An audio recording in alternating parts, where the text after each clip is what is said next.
The beauty industry doesn't make money when you feel beautiful. It makes money when you believe you're not.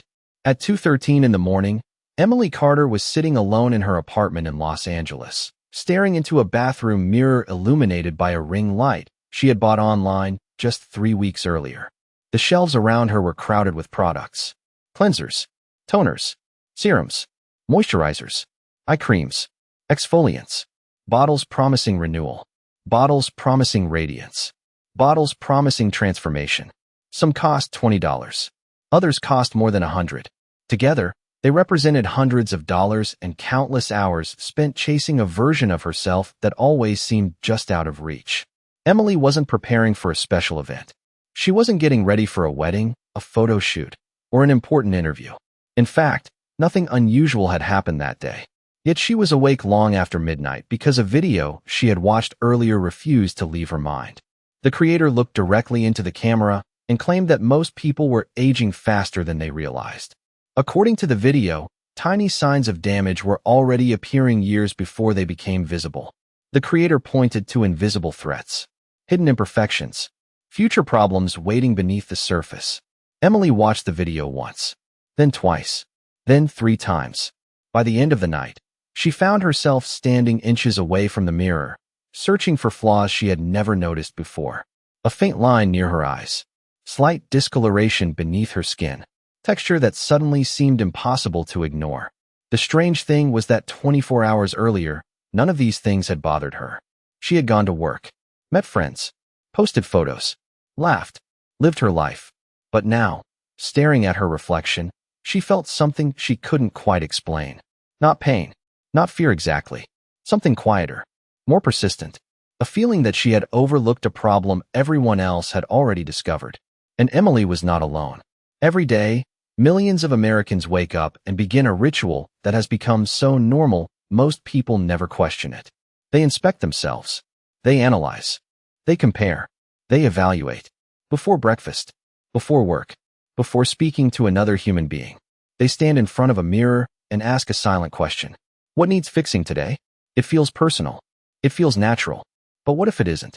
What if that question didn't originate inside our minds at all? What if someone taught us to ask it?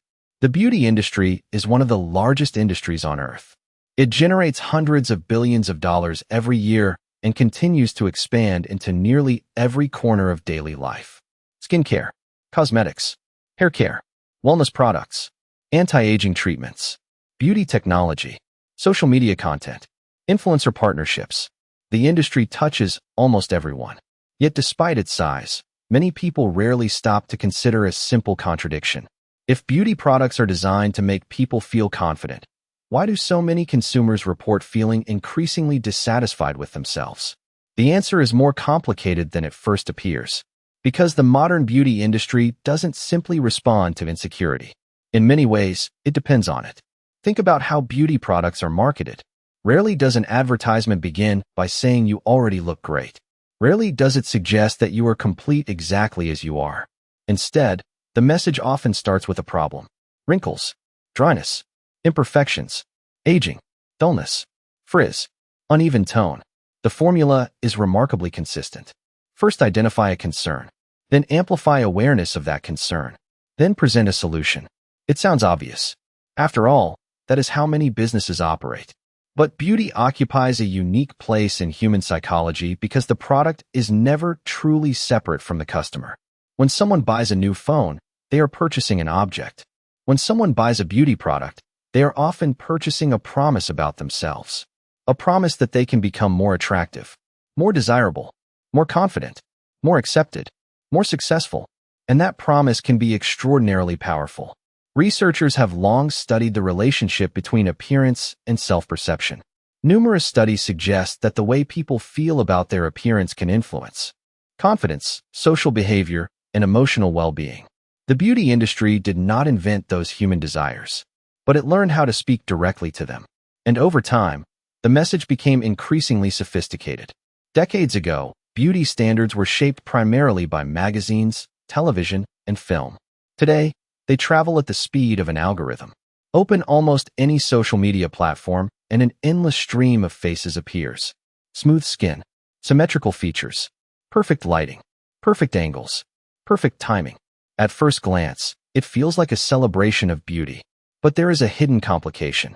Many of the images people compare themselves against are carefully curated, digitally enhanced, professionally edited, or filtered in ways viewers cannot immediately detect. The result is a strange new reality. For the first time in human history, ordinary people are comparing themselves not only to celebrities, but to versions of other ordinary people that may not actually exist. Emily experienced this firsthand. Like millions of others, she spent time scrolling through beauty content every day. Product reviews, tutorials, transformations, recommendations. What began as entertainment gradually became something else. She noticed herself paying closer attention to her appearance. Then she noticed herself comparing. Then she noticed something even stranger.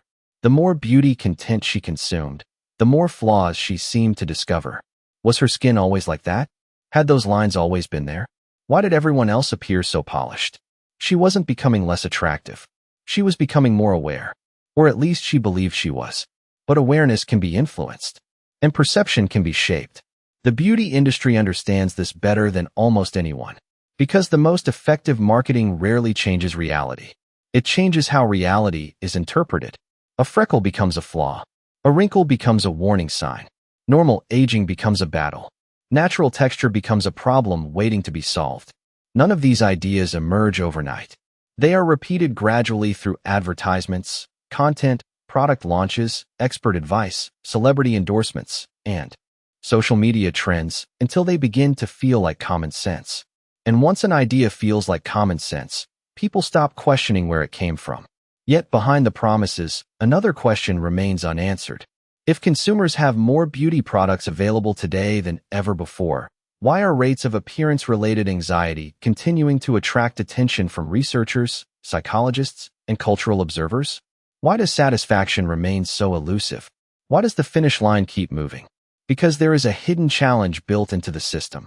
Beauty, unlike most products, has no final destination. There is always another routine, another treatment, another recommendation, another trend, another improvement, another goal. The journey never truly ends. And for businesses built on continuous consumption, that can be incredibly valuable. Emily didn't realize any of this while sitting in front of her mirror at 2:13 in the morning. She wasn't thinking about billion-dollar industries or marketing psychology. She was thinking about herself, about whether she looked good enough, about whether she was falling behind, about whether everyone else knew something she didn't. And that is what makes this story so important. Because Emily's experience is not unusual. It is increasingly common. Across the country, millions of people are asking the same questions while believing those questions originated entirely from within. But what if they didn't? What if the insecurity feels personal because it was designed to? What if the most profitable product in the beauty industry was never a cream, a serum, or a cosmetic treatment at all? What if the most valuable product was the feeling that something about you still needs to be fixed? And if that's true, then an even bigger question emerges. Who benefits when an entire generation learns to look in the mirror and see a problem first? The most profitable beauty products are often sold long before anyone opens the bottle. Madison Reed learned that lesson sitting in a conference room overlooking downtown Manhattan. The room looked exactly like the kind of place people imagine when they think about a successful modern brand. Glass walls, sleek furniture, large digital screens displaying charts and projections, marketing executives discussing growth strategies, product managers reviewing launch schedules. Everything felt polished, professional, optimized. Yet during one meeting, a conversation unfolded that would stay with her for years. The team wasn't discussing how to make customers feel beautiful. They weren't discussing confidence. They weren't discussing self-acceptance. They were discussing consumer pain points. The phrase appeared on presentation slides. It appeared in reports. It appeared in strategy sessions. Consumer pain points. In business, the concept is simple. Before you can sell a solution, you must identify a problem. The stronger the problem feels, the more valuable the solution becomes. That logic applies to software. It applies to cars. It applies to insurance. And it applies to beauty. Madison wasn't shocked by the concept itself. Every industry studies customer needs. What surprised her was how often normal human features were reframed as problems. Features that previous generations might have ignored suddenly became opportunities. Tiny lines, natural texture, minor discoloration, slight asymmetry. Characteristics that had existed for centuries without attracting much attention were now being analyzed under bright lights, magnified through high-definition cameras, and discussed as concerns requiring immediate action. The strategy wasn't necessarily deceptive. Many products genuinely help consumers achieve goals they care about. But something deeper was happening beneath the surface. The industry wasn't just responding to concerns. In some cases, it was helping define them. And once Madison noticed it, she couldn't stop seeing it. Consider how beauty marketing evolved over time.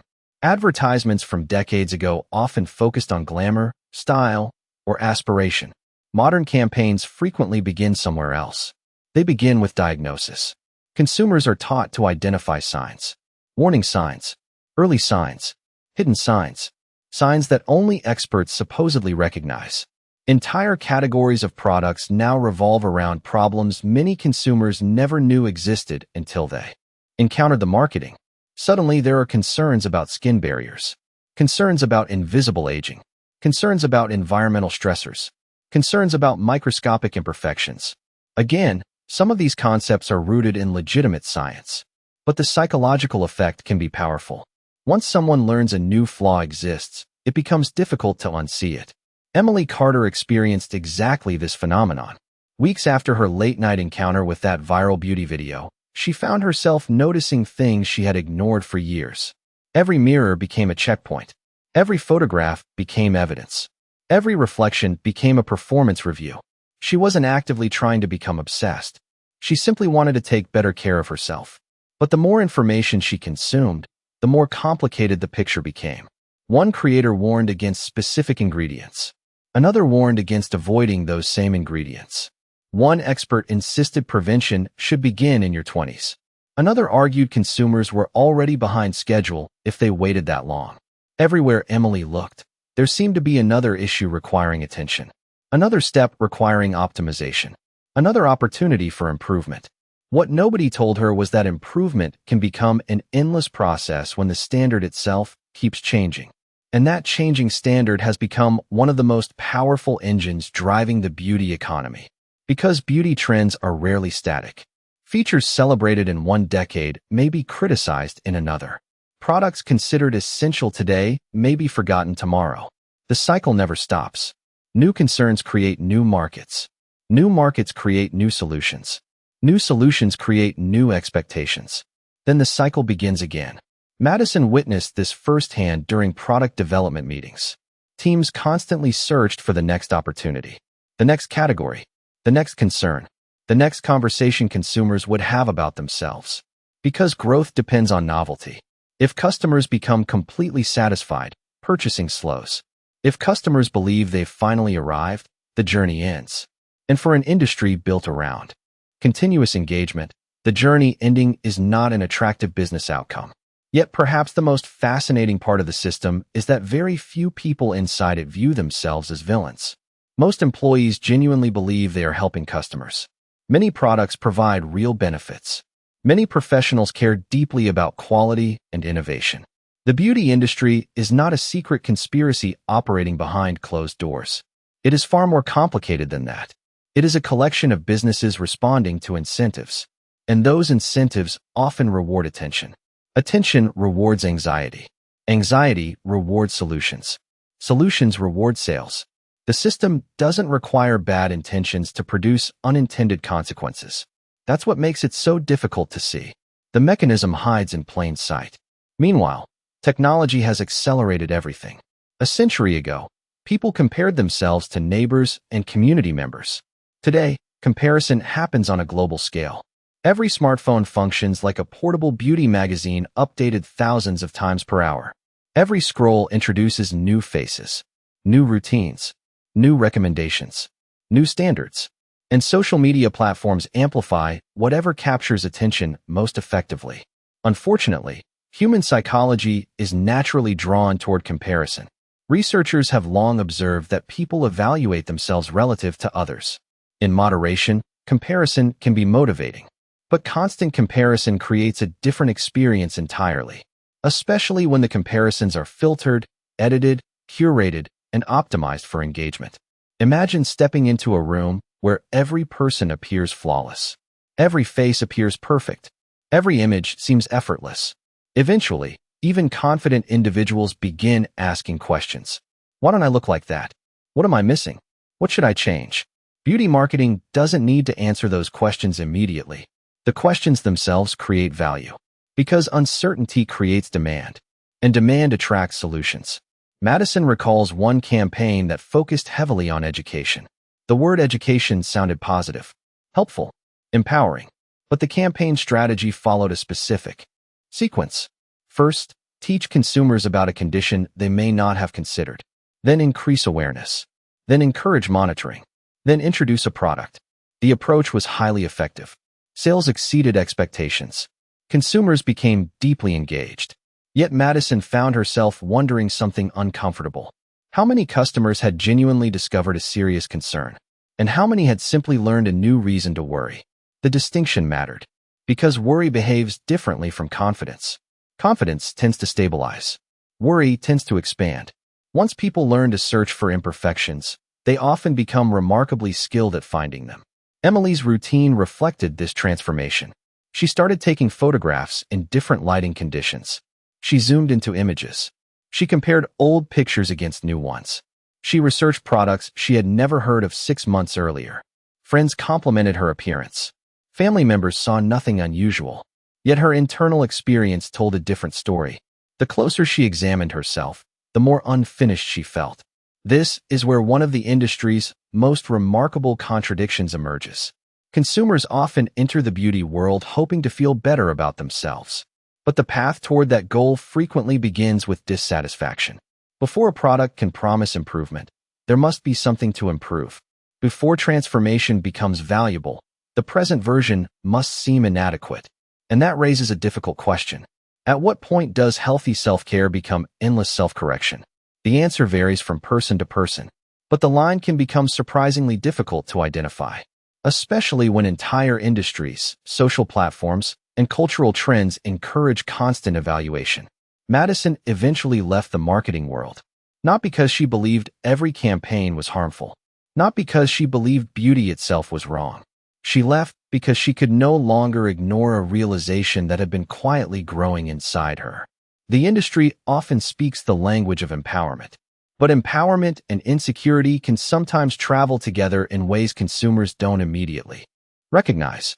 The promise sounds uplifting. Become your best self. Unlock your potential. Reveal the real you. Yet hidden beneath those messages is another possibility.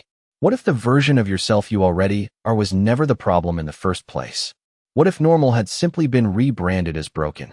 What if millions of consumers were spending enormous amounts of time, energy, and money pursuing solutions to concerns they only recently learned they were supposed to have? And if that possibility sounds uncomfortable, the next chapter becomes even more unsettling. Because the beauty industry didn't create the most powerful force shaping modern beauty standards. Something else did. Something that learns from every click, every pause, every swipe, and every moment of attention. Something that never sleeps. Something that may be redefining beauty faster than any company ever could. The algorithm. The algorithm never looked in the mirror, yet it may have changed beauty standards more than any beauty company in history. Rachel Monroe still remembers the first video that went viral. At the time, she was a college student posting simple beauty content from her bedroom in Phoenix, Arizona. The lighting wasn't perfect. The camera wasn't expensive. The editing was basic. She wasn't trying to build a brand. She wasn't trying to become famous. She simply enjoyed sharing makeup tips and skincare recommendations with a small audience online. Then one video exploded. Overnight, thousands of new viewers arrived. Comments poured in. Followers multiplied. Messages flooded her inbox. The experience felt surreal, exciting, addictive. For the first time, complete strangers were paying attention to her. Naturally, Rachel did what almost every creator does when something succeeds. She tried to understand why. She studied the numbers. Watch time, engagement, retention, shares, reach. The platforms provided endless data. Every click told a story. Every view revealed a preference. Every second of audience attention became measurable. And that is when Rachel discovered something that would quietly reshape her relationship with beauty forever. The videos that performed best. weren't necessarily the most helpful. They weren't always the most educational. They weren't even the most authentic. They were the ones that looked the most perfect. Better lighting increased engagement. Better camera angles increased engagement. Smoother skin increased engagement. More polished visuals increased engagement. Every small improvement produced measurable results. At first, these adjustments seemed harmless. A better lens, a brighter setup, more careful editing. But the incentives kept pushing in one direction. More polished, more refined, more optimized, more flawless. The algorithm never directly instructed creators to look a certain way. It didn't need to. It simply rewarded content that captured attention. And over time, creators learned what attention looked like. The process was gradual. So gradual that many people barely noticed it happening. Social media wasn't inventing beauty standards from scratch. It was amplifying certain versions of beauty at an unprecedented scale. A single image could reach millions of people within hours. A trend could spread across the country before breakfast. A face could become aspirational overnight. And unlike traditional media, the process never stopped. 24 hours a day, 7 days a week. The system continuously learned which images people paused on the longest, which videos they watched repeatedly, which faces generated engagement, which transformations sparked conversation. Every interaction became data. Every piece of data shaped future recommendations. Every recommendation influenced future perceptions. What emerged was something no previous generation had experienced. Beauty standards were no longer being delivered exclusively from magazines, television networks, or movie studios. They were being generated and reinforced by an algorithm responding to billions of tiny human decisions every day. The result felt democratic, but the outcome produced a strange paradox. The more personalized social media became, the more many users began seeing the same types of faces. Similar skin, similar proportions, similar aesthetics, similar editing styles, similar visual patterns. It wasn't because someone secretly controlled the system. It was because certain images consistently captured attention, and attention became the currency that powered everything. Rachel noticed the pressure almost immediately. When she posted content without makeup, engagement declined. When she invested more effort into presentation, engagement increased. When she followed emerging trends, growth accelerated. The numbers weren't emotional. They weren't personal. They were simply metrics. Yet those metrics slowly influenced decisions. Every creator faces the same temptation. If one version of content reaches 10,000 people and another reaches 1 million, which version are you likely to create next? The answer seems obvious. That's why the system is so powerful. It doesn't force behavior. It rewards behavior. And rewards are often more effective than rules. Meanwhile, viewers like Emily Carter experienced the other side of the equation. Every evening after work, Emily opened her phone and entered a world where everyone seemed effortlessly attractive.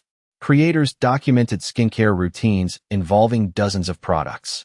Influencers shared transformation videos, attracting millions of views. Beauty experts explained techniques promising dramatic improvements. The content appeared endless.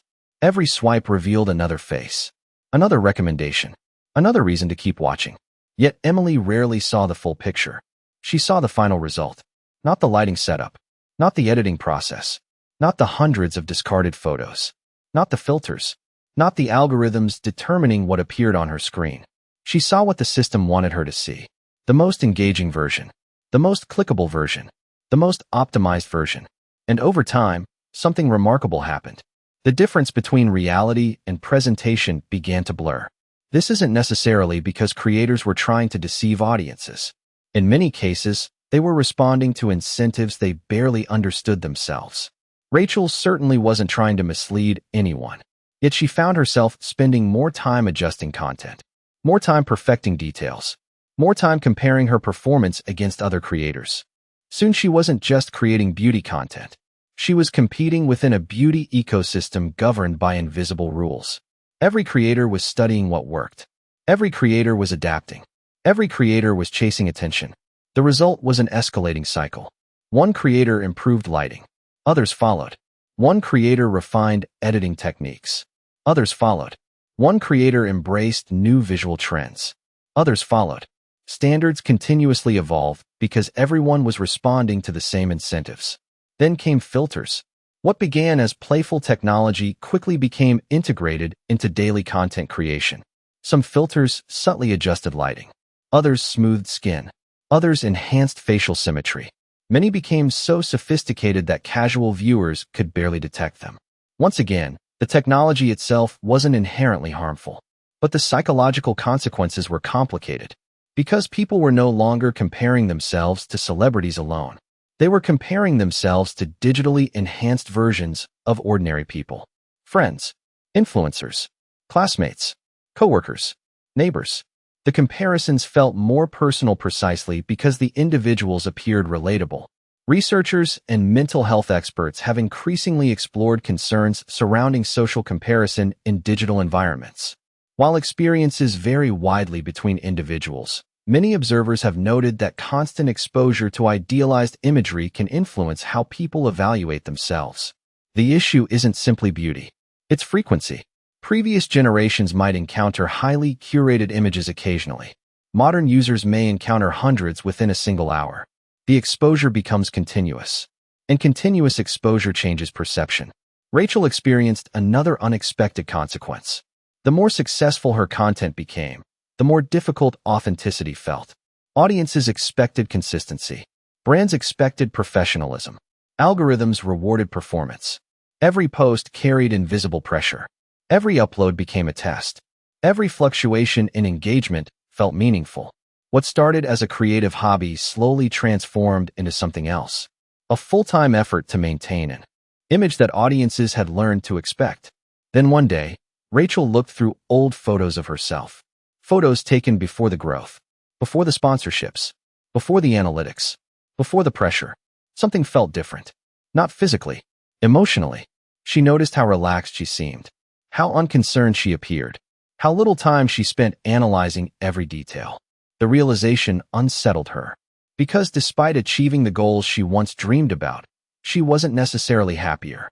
She had gained visibility. She had gained opportunities. She had gained influence. Yet she had also inherited new insecurities, new expectations, new comparisons. The algorithm had rewarded her success, but it had also changed how she saw herself. And that may be the most overlooked aspect of modern beauty culture. The people shaping beauty standards are often affected by those standards too. Influencers are not immune. Creators are not immune. Celebrities are not immune. Everyone participates in the same system. Everyone sees the same metrics. Everyone feels the same pressure to perform. In that sense, there are no clear villains. Only incentives. Incentives that quietly push behavior in predictable directions. Incentives that reward attention above all else. Incentives that transform beauty into content and content into commerce. By now, Emily's relationship with beauty had become increasingly complicated. She wasn't chasing a specific goal anymore. She was chasing an idea, an image, a feeling, the belief that one more improvement might finally bring satisfaction.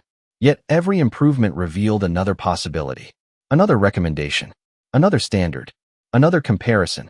The finish line kept moving because the system itself was designed to keep moving, and the algorithm ensured that movement never stopped. Every day, billions of recommendations generated new trends, new desires, new concerns, and new aspirations. Beauty became faster, more dynamic, more personalized, more pervasive. Yet beneath all the innovation, one question remained unresolved. If technology has given us more beauty advice, more beauty products, more beauty content, and more beauty inspiration than any generation before us, why do so many people still feel like they're falling short? Why does confidence remain so difficult to achieve? And perhaps most importantly, what happens when people spend years chasing an ideal that continuously changes the moment they get close to reaching it? Because for Emily Carter, that question was no longer theoretical. It was becoming personal, and the price she was paying had nothing to do with money. The highest price in the beauty industry is often paid by people who never realize they're paying it. Months after that night in front of the bathroom mirror, Emily Carter noticed something strange. Her spending had increased. Her routines had expanded. Her knowledge of beauty products had grown dramatically. Yet the feeling she had been chasing remained frustratingly out of reach. At first, she assumed she simply hadn't found the right solution. Maybe she needed a different product. Maybe she needed a more advanced routine. Maybe she needed more time. That explanation felt reasonable. After all, improvement takes effort. But eventually, another possibility began to emerge. What if the problem wasn't that she hadn't done enough? What if the problem was that the destination itself didn't exist? The realization arrived quietly. No dramatic moment. No life-changing conversation. No shocking revelation. Just a growing awareness that every goal she achieved seemed to create another goal immediately afterward. The clearer her skin became, the more she noticed texture. The more she improved one area, the more another area demanded attention. The closer she moved toward her ideal image, the more that ideal image seemed to move away. And that is when Emily began asking a question she had never considered before. Who benefits when people never feel finished? The answer is complicated. Because the beauty industry is not a single company. It is not a secret organization making decisions behind closed doors. It is an enormous network of brands, platforms, advertisers, creators, technologies, and consumers. Most participants are simply responding to incentives. Yet when those incentives align, they create a powerful cultural force. A force capable of shaping how millions of people see themselves. For decades, beauty has been marketed as empowerment. And in many ways, it can be. People enjoy self-expression. They enjoy creativity. They enjoy taking care of themselves. There is nothing inherently wrong with makeup, skincare, fashion, or personal grooming. Human beings have cared about appearance throughout history. The issue is not beauty itself. The issue is what happens when beauty becomes tied to self-worth. Because once appearance becomes a measure of value, every perceived imperfection begins carrying emotional weight far beyond its actual significance. Suddenly, a normal feature becomes evidence. A wrinkle becomes a warning. A blemish becomes a problem. A photograph becomes a judgment. And over time, the mirror transforms from a reflection into a scoreboard. Emily wasn't the only person experiencing this shift. Surveys, researchers, psychologists, and cultural commentators have spent years examining the relationship between appearance and mental well-being. While experiences vary from person to person, one theme appears repeatedly. Many people are spending more time evaluating themselves than previous generations ever did. Not because they are more vain, not because they are more superficial, but because they are exposed to more opportunities for comparison than any generation in human history.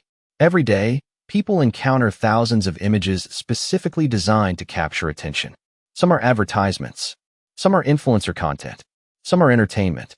Some are recommendations generated by algorithms. Together, they create an environment where appearance is constantly being measured, discussed, optimized, and displayed.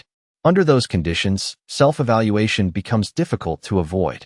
Yet perhaps the most surprising part of this story is that the people creating these standards often struggle with them too. Rachel Monroe learned this firsthand. Despite building a successful career online, she found herself trapped inside the same cycle affecting her audience. More followers brought more visibility. More visibility brought more scrutiny. More scrutiny brought more pressure. Eventually, she realized she had spent years chasing perfection while teaching others how to chase it too. Not intentionally, not maliciously, simply because the system rewarded that behavior. The algorithm wanted engagement. Audiences wanted aspiration. Brands wanted results. Everyone was responding to incentives. And somewhere along the way, a simple idea became increasingly difficult to remember.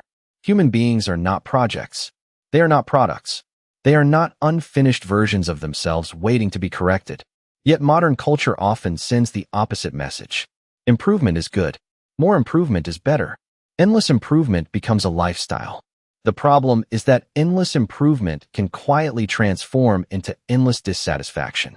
Because if there is always another flaw to fix, there is never permission to arrive. This may explain one of the greatest contradictions in the beauty industry. The industry frequently sells confidence. Yet confidence cannot be purchased the same way products can. Confidence emerges from a relationship with oneself.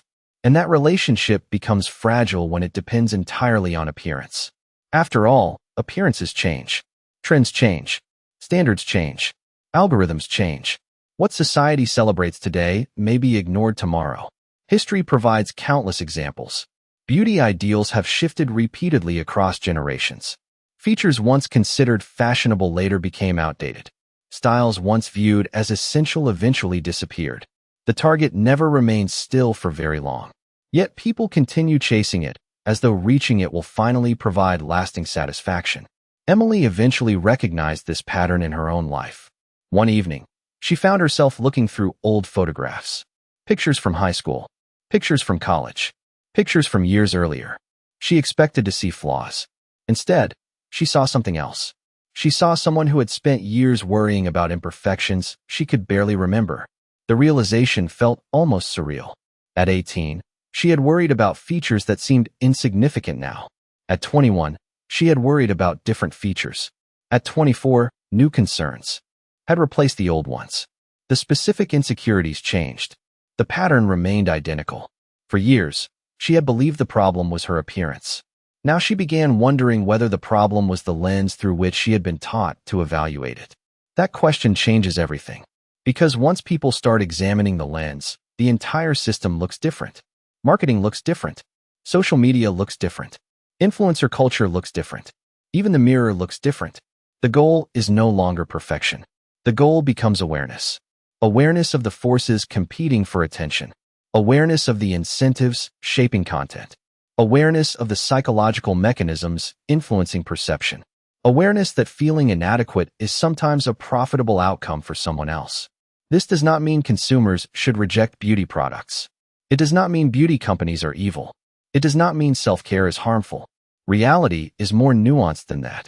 Beauty can be enjoyable, creative, meaningful, empowering.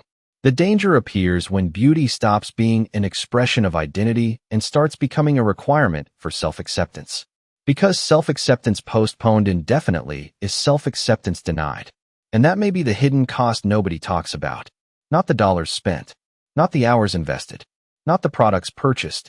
The real cost is time.